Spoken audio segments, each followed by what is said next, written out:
ঘরে বউ রেখা অন্য মায়ের লাগে কথা কইবা, আবার বউ গেলে টিকটকে এসে কান্না করবা। আজকে ভিডিও করতে গিয়ে 5 বার ওয়াশরুমে গেছি এবং 3 বক্স টিস্যু শেষ করছি শুধু ওর কান্না দেখা।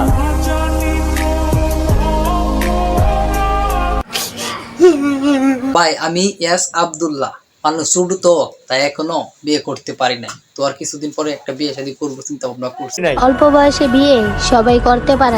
হ ভাই আমি এখনো ছোট তাই এখনো বিয়ে শাদী করতে পারি নাই। তো আমার যা যা বড় হওয়ার দরকার এখনো বড় হয় নাই, তাই জন্য বিয়ে করতে পারি নাই। তো বড় হোক তারপরে বিয়ে করব। টিকটকার অনেকের মনে খুব কষ্ট শেষ হচ্ছে না। কেউ প্রতিষ্ঠিত না হইয়া কখনো বিয়া করবা না। কেন ভাই বেলুন কিনে টাকা নাই তাই বউ চলে গেছে? কি বলছিস তুই? আপনারাও না, আমার বাইসটা অনেক ছোট তাই আপনারাও যে কি বলেন আজে বাজে, তাই তো ঝিলমিলি বেলুন লেগে কান্না করে। কত সুন্দর অভিনয় করে রে। তো তার বউ তো ছোট তাই ঝিলমিল বেলুন কিনে দেয় নাই মনে হয়, এই জন্য চলে গেছে। কি বলতাছি কি করতাছি কিছুই বুঝতাছে না, মাথা তার গেছে চিরে। আজকের ভিডিওটা বানিয়েছি টিকটকার ডিজে অনিককে নিয়ে।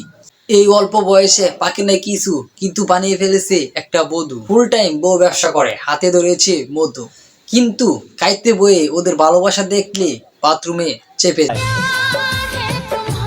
এখন বলতে পারেন ভাই এদের অত ভালোবাসা দেখে আপনার এত জ্বলে কেন?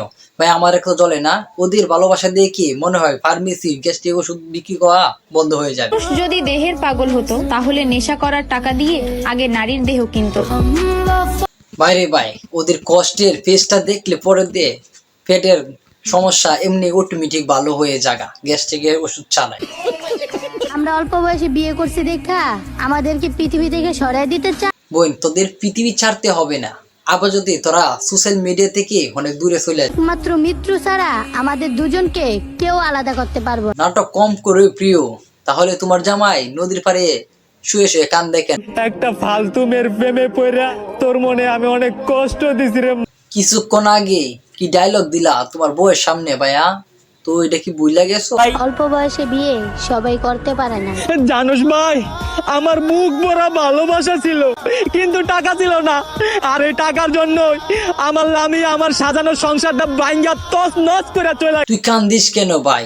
তুই হলে টিকটক সেলিব্রিটি, তুই মেয়েদের কি এনজয় করবি, তুই কি কান্দার করার কোনো যুক্তি আছে? আরে কাকি এগুলা কথা কি আমি বলছি নাকি, ওর ফ্রেন্ডে বলছি, ওর মুখ থেকে শুনেন না কথা। এত কান্নাকাটি করে লাভ আছে? তুই একজন টিকটক সেলিব্রিটি, তোর পিছে হাজারো মায়েরা ঘুরে, তুই তাদের সাথে এনজয়। ওর পাশে কোন মায়া ঘুরে ভাই, আমার তো মাথা দিয়ে কিছু ঢুকে না রে। হ্যালো এভরিওয়ান, আমি ইয়াস আব্দুল্লাহ। তো ভিডিওটা আজকে এই পর্যন্ত নয়, যদি ভিডিওটি ভালো লাগে তাহলে চ্যানেলটি সবাই সাবস্ক্রাইব করবেন, আর নতুন নতুন ভিডিও আসবে ইনশাল্লাহ। তো আর কিসের দেরি, চ্যানেলটা সাবস্ক্রাইব করে তাড়াতাড়ি। তো আল্লাহ হাফেজ।